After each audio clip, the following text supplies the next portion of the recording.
Welcome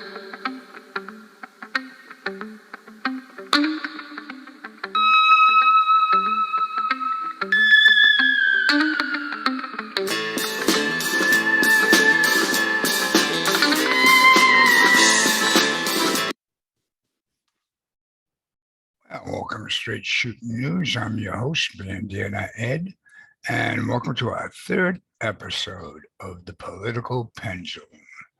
This is going to be called Us versus Them. It's like pre-war Germany. In our new series, we talk about how the political pendulum swings with the hypnotic effect. Left to right, right to left, left to right, again and again, until all freedom and liberty is completely eroded away. Here, we stress the Constitution and the Bill of Rights. They're our only defense. And that was documented by the Supreme Court in 1803. So let me read for you what the Supreme Court finding in Marbury versus Madison was. Quote, all laws which are repugnant to the Constitution are null and void. An unconstitutional act is not law. It confers no rights. It imposes no duties. It affords no protection. It creates no office. It is legal contemplation and inoperative as though it had never been passed. Now, with that said, we're coming to you from where it all began, the Merrimack Valley, Massachusetts, where the shot heard around the world was fired. At the Concord Bridge in the revolution against tyranny changed the world and gave birth to a new guideline on how we would accept to be ruled, not be ruled by kings, queens, dictators, czars, or emperors. Now, everything tonight we're going to bring to you is going to be brought to you under the Fair Use Act. And we just want to tell you that we will give you the facts. No carnival barking here. And they're out there howling at the moon right now. There's a lot going on. So right now, we are in historic times. And we're at the crossroads for the human race as a whole. We're going to explain that to you tonight in several different points that matter. Here, no drama. But if you did ever wonder what it might have felt like to live in pre-World War II Germany, where the people believed they were free, we may soon find out if we don't do something about it right now. With that being said, what most of us already knew is what we're going to start with. And now what? This is going to relate to the Twitter release. What most people don't understand, and this is what you really need to, this is nothing new. This control of the media, the narrative. This goes back to what the Bolsheviks did when they took over Russia years ago. It's funny, I was running a printing press and printing history books at that time, and I was reading a piece in there how the first thing they did was took over the printing presses. Anybody who didn't print what they wanted was either killed on the spot or sent to Siberia to work in the mines, which was a death sentence in itself. And I could go through many, many examples through history where it's always been used, the narrative, to control the people. So what we have for you tonight is we're going to start out with 4 slides. And then we're going to give you, for you people who are unaware of what's actually taking place through Twitter. And believe it or not, there are people watching MSNBC or CNN. CNN hasn't even, I think, mentioned it at all. So we're going to give you a couple of blips after we review these slides. So let's see what Mr. Musk and his friend Matt Taibbi put out for you and was causing all the rage for users, for those of you who are aware of it. Put that up. Well, this, I think, is the high owl slide. It's not coming in clear on my screen. Nope. So we have a problem with that.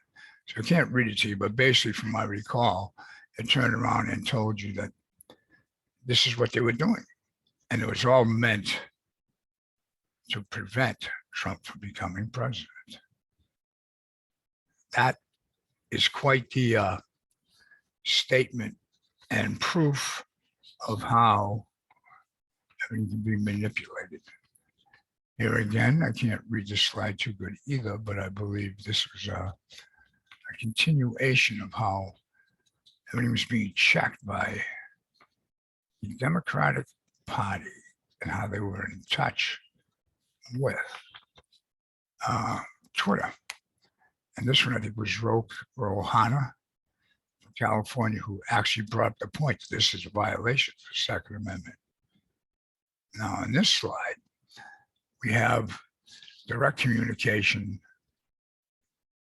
where they point out the accounts that the DNC wanted taken down because they were pushing the narrative.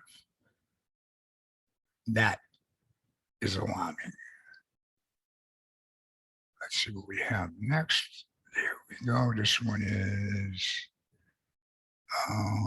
yep, more accounts. I think this one has James Woods in there, and this may even have the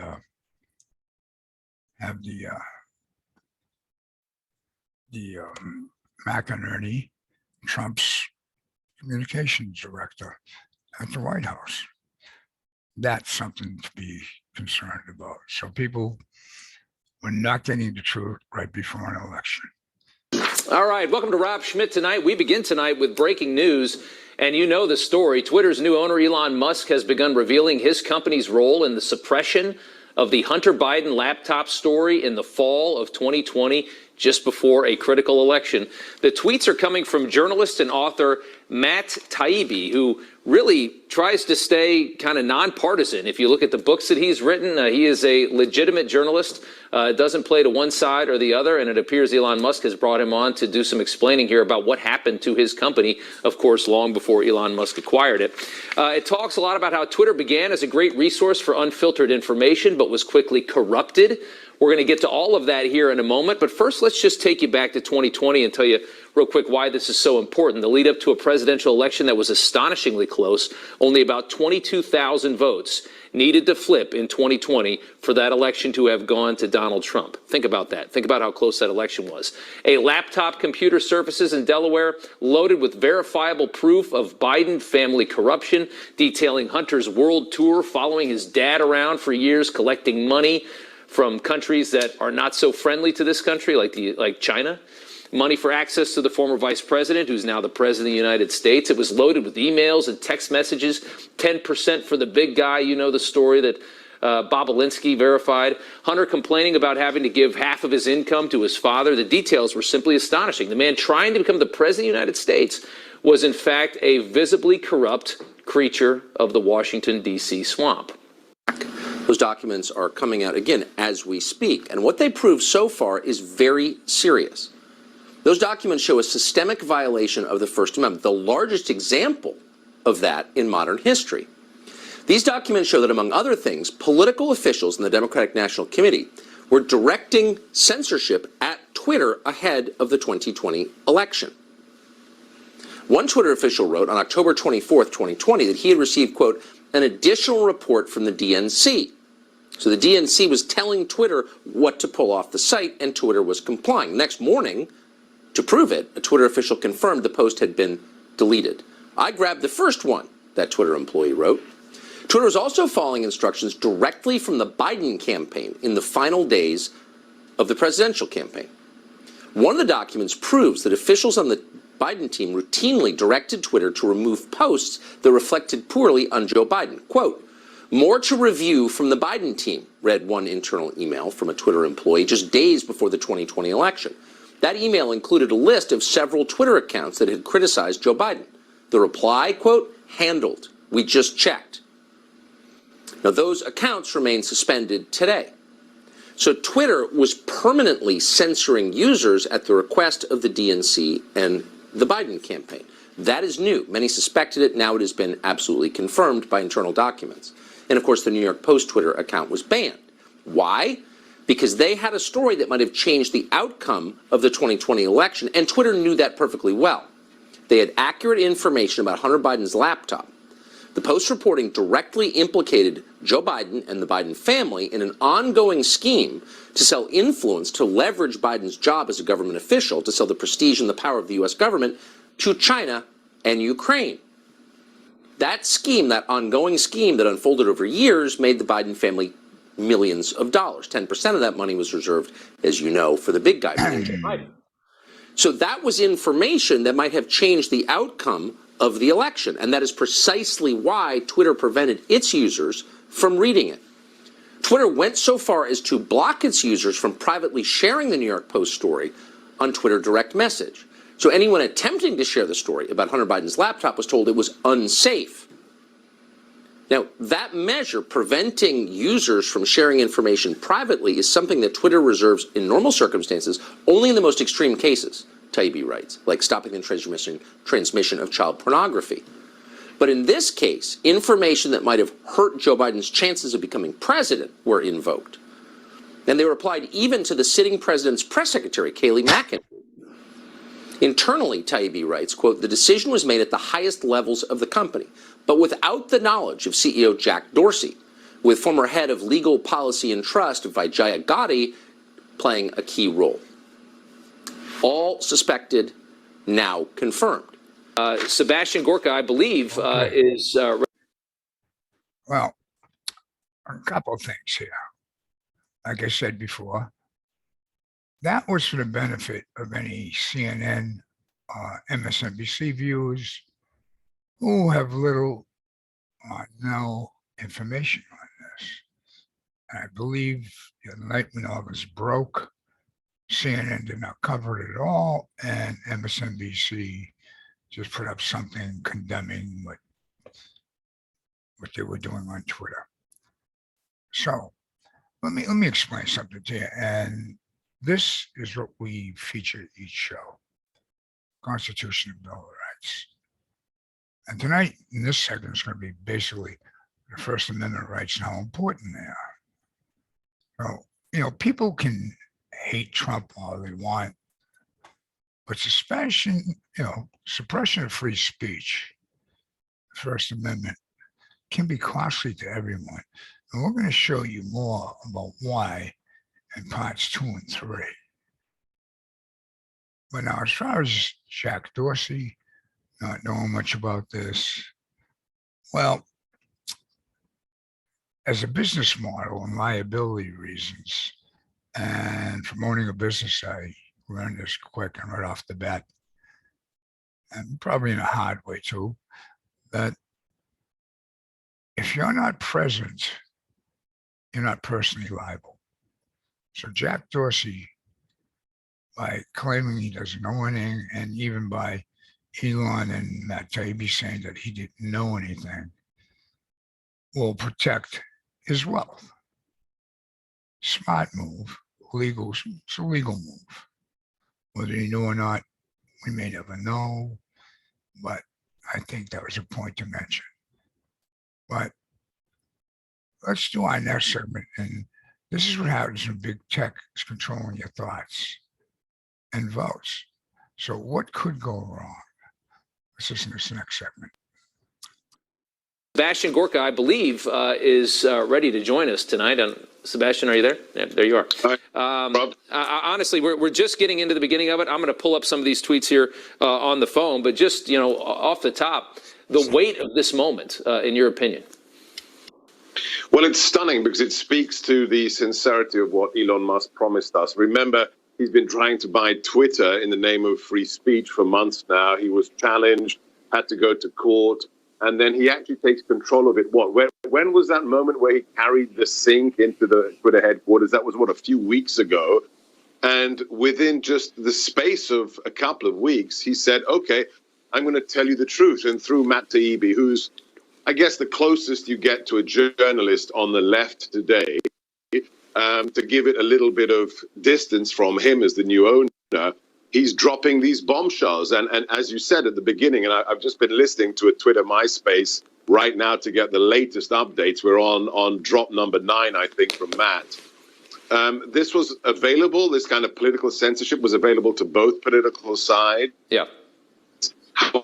Now, no, the latest, I think drop number 8, it was because he says Twitter is staffed by mostly left-wing people, the censorship was almost exclusively Democrats. So here we have it. We have the proof that there was censorship coming from a politically motivated organization, the DNC, to trash and deep six the Hunter Biden story just days before a national election.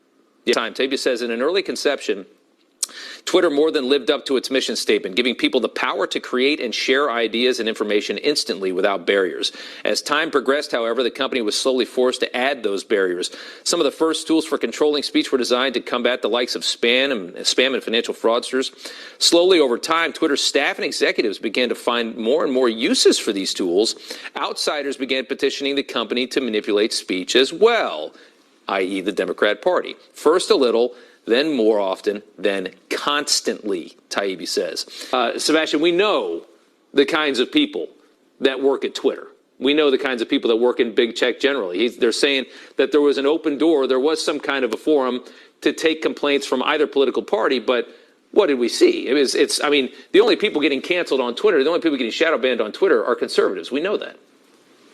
Well, look at the apotheosis, the nadir of this all. It's when a man who received more votes than any other incumbent president in history, who first got 64 million, then 73 million, his account with 92 million followers, Rob, is nuked. That's because he's a Republican. That's because he's Donald Trump. So here we have, and now that with the arrival of a Biden administration, what do we have? We clearly, until Elon arrives, we have the most important social media platform on the planet acting as a censorship arm, not of a political party in opposition like the DNC 3 years ago, but the government, but the White House, team of Biden. That means the First Amendment is shredded because they say, let's call up our buddies in Palo Alto. Let's, text Jimmy inside at Twitter HQ. And they can just nuke somebody's account or nuke a story like Hunter Biden. So it does the end run around the First Amendment. And this is why this is a historic evening. Yep. Like you said, this is a historic evening. Big tech went from using safeguards to constantly banning speech they did not like. A complete end around the Constitution. And the fact that they even barred a sitting president from the platform, that's outrageous. As press secretary, that's even adding to the outrage. Now, these are violations, but they're not going to be any good if there's no action taken against these people. Like I said, historically, this is nothing new. But with technology, it's never been able to be done at this scope. So let's move into our next little segment here. Roll this one.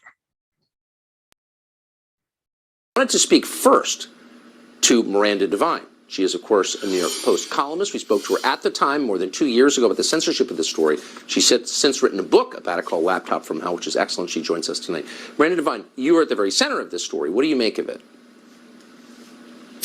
Look, I think we've seen quite a bit that's useful. It's not really the smoking gun we'd hoped for. I feel that Elon Musk has held back some material. In particular, there's a tweet in which Matt Taibbi says, well, he hasn't seen any evidence that law enforcement specifically warned off Twitter from our story. But that's just not correct. I've seen a sworn affidavit from Yoel Roth, the former head of Twitter's trust and safety. He was meeting every week before the election with FBI and other intelligence officials. They warned specifically of what they called a hack and leak operation, a dump of Russian disinformation. And Yoel Roth says that in those meetings, he was told there was a, quote, rumour that it was about Hunter Biden. So they seeded that information with the social media giants, the FBI did, and that ensured that within hours of our story going live on October 14, 2020, 3 weeks before the election, it was censored. Now we're finding out a little bit more that there was discussion behind the scenes at Twitter, quite an active argument about whether this was a First Amendment problem. But the other interesting thing is how little Jack Dorsey was involved. He was obviously just blindsided, it seems, by the people under him who were intent on censoring this. And I think we have to point the figure, you mentioned him already, Jim Baker, Twitter's #1 lawyer, who says, he says their caution is warranted. Now, that's coming from your top lawyer. You're going to pay attention to it. He, of course, is former FBI general counsel, very much involved in the Russia collusion hoax. What's interesting is, for the purposes of today's story, which, as I've said 5 times, is still unfolding, but Elon Musk announced earlier that this release of documents was going to begin at 5 p.m. Eastern. We're now more than 3 hours past that, and we still haven't seen everything that they're going to release. He said, well, actually, at the last minute, we're getting some facts straight. How likely is it, do you believe, of course it's certain, that he was leaned on by government agencies? Just like everyone who tries to release all the information is leaned on by government agencies. Yeah, and the pressure has to have been immense. Remember, just yesterday, Wednesday, he met with Tim Cook from Apple, who had been threatening, even though Elon Musk now says he wasn't threatening, but he was threatening, as was the White House, that Twitter would basically be wiped out by being removed from the Google and Apple app stores. And so Elon Musk met in person with Tim Cook. They had a stroll around the pond of Apple headquarters, and came out of that saying, well, Apple is not going to do that, never was going to do that. Well, obviously some sort of accommodation, you would think, was made between the two of them, and perhaps Elon Musk has given us a sort of a tailored or redacted version of all the material behind the scenes, because I know from the lawyers who were involved in the deposition last week of FBI agent Elvis Chan that there's much more to the story with the social media companies, and that top Twitter people like Yoel Roth, the former head of Trust and Safety, basically the top censor, the top moderation guy, he admitted that in one of those meetings that Hunter Biden's name was brought up. So while Mark Zuckerberg's been quiet about that, and while in this particular dump of information from Twitter so far, 38 or something tweets so far, there's been no mention of Hunter Biden being mentioned, but we know he was mentioned by the FBI to the social media giants. So will that come out in this feed from Elon Musk? Is he holding something back? Or is it just that Facebook really was first out of the blocks to censor the New York Post, and Twitter followed suit? So I don't know. I suspect that Elon Musk has been leaned on, and he's kept a little bit of information in reserve. Yeah, well, there are still thousands of pages of Warren Commission documents under seal, so that would be consistent with the way things work in this country. Brandon Devine, thank you so much. There you go. Suppression of the Warren Commission documents. That's been a while. How many years now? But anyway, we brought you Miranda Devine for the main reason is she's the one who broke the story. And then she wrote a book on it with all the details. So she knows the details. What we also got to keep in mind is these social media platforms were granted immunity from liability by the government to help them grow. That's how these people became wealthy. But now the same government that granted them immunity for violations of the First Amendment is the government using them to weaponize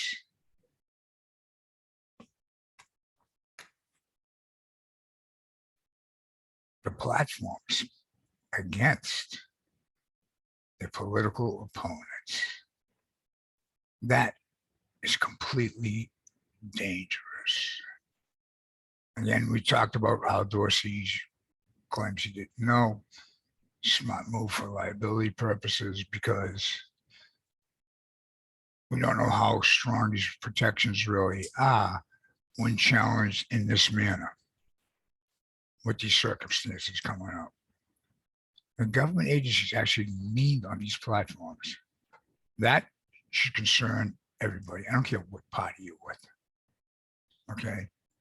And there's going to be much more in the story. She actually saw affidavits, so she has more details that Musk is holding back, whether he's doing it because he's being leaned on or whether he's doing it because he may want to keep a little bit of ammunition in his pocket in case they come at him real hot again.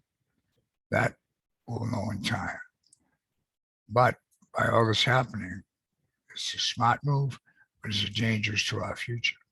Like Sebastian Gorka, who listened to the live feed when Elon came on last night, a lot of drama. He did a good job explaining himself, but Sebastian Gorka came on because he was urging him to go at and release it all now and get it done. Now, Gorka was in the White House with Trump. He's explaining how he's familiar with the swamp and how it could be a problem if he holds back. Well, we don't know where the country stands today, so we're not sure where this is going to go. Like I said a bit earlier, this is going to be up to the Congress and judicial and what they're going to actually do about it. But we got one more segment before we go. Let's roll this one with our Glenn Greenwald. He's been screaming around about free speech and censorship for quite a few years now.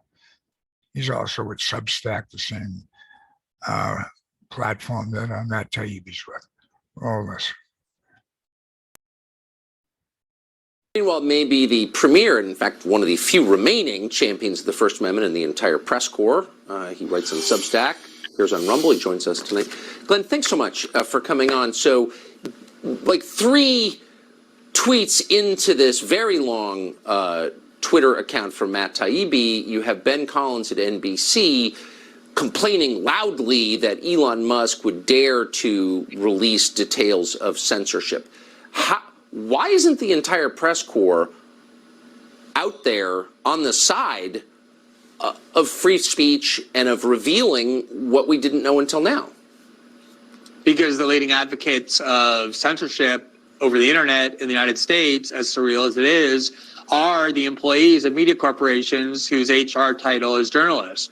They have been the ones essentially who took the internet, which, remember, until 2015 on social media was largely unmoderated with the exception of a very few small number of cases of expressing violence or doxing people and the like, and demanded increasing amounts of censorship because they became convinced that the reason Hillary Clinton lost and Donald Trump won, which they regard as a travesty, was because free speech was allowed on the internet and that only censorship could save us from such an event in the future. And they are now advocates of, demanders of censorship and are furious whenever anyone tries to restore a bit of free speech to our discourse. What do you think we're learning so far from the Taibbi thread? I think one of the most important things that has been overlooked in the controversy over big tech censorship is that it is not, as liberal censorship defenders typically like to claim, the decisions, the autonomous decisions of private corporations, which therefore can't be questioned since they have the right to censor whatever they want. Overwhelmingly, we're seeing more and more evidence, and including tonight, that is often coming from the Democratic Party, the majority in power party in Washington, that tells these companies, censor this, censor that, censor this, censor that. And if you don't, we're going to use our legal and regulatory power to punish you for your failure to obey. That's illegal. I think there's pretty clear Supreme Court rulings on this. How is it continuing? There absolutely needs to be test cases. There have been decades of Supreme Court precedent where city officials would tell bookstores, if you don't remove these books we dislike, you're going to start to have all kinds of investigations. And the Supreme Court has said over and over that when the state pressures or coerces private actors to censor for the government in ways the government couldn't do directly, that too is a free speech violation. They've done it in the open Tucker over an 18-month period. The Democratic Party summoned the CEOs of every major tech company and said to them in public, and as explicitly as could be, we don't think you're censoring enough content. And if you don't start censoring more, the stuff that we think is dangerous or constitutes hate speech, you're going to suffer legal and retaliatory reprisals. It's absolutely dangerous. And also, I think, unconstitutional. It just needs to reach the Supreme Court. How did Jim Baker from the FBI wind up the general counsel of Twitter? There are a lot of lawyers in this country, a lot of capable lawyers, but you hire the FBI lawyer at the center of Russiagate? I mean, that seems like a means of control by a government agency over a social media company to me. The tentacles of the U.S. security state are in almost every single institution of authority and power in this country. I still find it mind-boggling how it used to be controversial that the CIA would have programs to clandestinely influence news outlets, and now these news outlets, CNN and NBC and the rest, hire hordes of former agents of the security state, people who ran the CIA and the FBI and the NSA, come on and pronounce the news. They're in bed together. Big tech censorship is a critical tool of the national security state. Whenever anyone tries to do anything about it, these former people from the CIA and the rest and the Pentagon and the rest jump up and say, we cannot allow you to restore free speech. This form of censorship is a crucial weapon. And so they're completely intertwined and integrated. And we're seeing that in the role that Jim Baker, a former U.S. security state lawyer who became a Twitter lawyer, played in this censorship right before the election. It's not legal. I mean, the intel agencies, the Pentagon, are not allowed to influence domestic politics. That is illegal. And I don't know why nobody says anything about it. Well, you certainly have for a couple of decades now, and I appreciate it. Glenn Greenwald, great to see you. Thank you. Oh, that should have been pretty alarming to anybody who even appreciates their freedom. The points he made is real valid. Everything he said was true. Until 2015, the internet was low regulated. We even started our own platform, freedomwatchersgroups.com, if you're interested. And our whole policy was the old policy of the internet. You don't threaten to kill anybody. You can't, no child porn and all these illegal acts. You can't put that on there, but you let people engage. And the first thing we noticed, anybody who came on who was more liberal-minded, supposedly liberal used to be for free speech. That's the thing that they talk about with Matt Taibbi. But as soon as you confront them with facts, they backed off. So everything he's saying is true. The media is a lot of private companies, so they can't be held liable. And you've seen suits filed against them. But they're being pressured by political parties. That's extremely dangerous. Now, like I said, these platforms have protection. So what we're saying about it being illegal, United States Supreme Judicial Court, many rulings, forbids the censorship of free speech.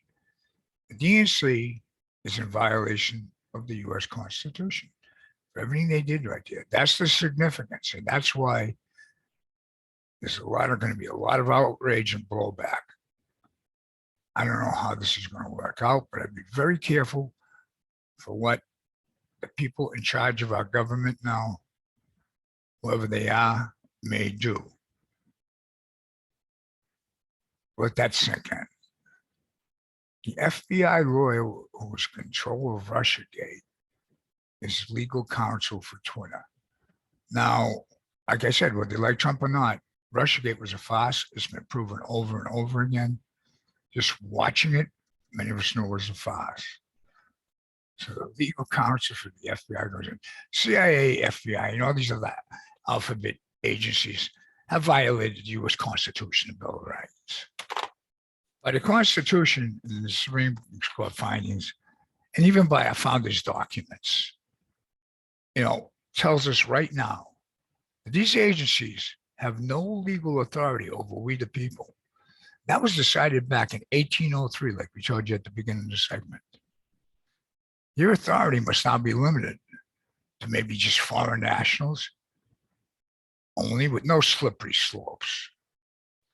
You know, like this Unpatriot Act was set up to abuse our rights, and people just accepted it. That's the elephant in the room right here. This is how it got to this point. That was the beginning of it. So Congress needs to turn around and limit their power immediately. Immediately. We're going to lose our country to tyranny. One more time, let me just read this to you. This isn't me saying this. This is a Supreme Court decision in 1803. It's a legal precedence. All laws which are repugnant to the Constitution are null and void. An unconstitutional act is not law. It confers no rights, it imposes no duties, it affords no protection, it creates no office, and is a legal contemplation as inoperative as though it had never been passed. So what we're looking at, and it's surprising there's been no challenge, is a complete violation of this. And people are expecting action. So even no matter what happens with the Senate, the GOP has control of the House, and the House needs to start hearings immediately, because we're going to lose it all if they don't. And right now, we've got a whole month before they take control. And I don't have much faith in either party, because like I said, the proverbial pendulum swings from left to right to left, left to right, and right to left again, with a hypnotic effect, until all our rights are stripped away. With that, we're going to conclude this segment. We're going to move you into segment number 2 with other points that you need to be made aware of.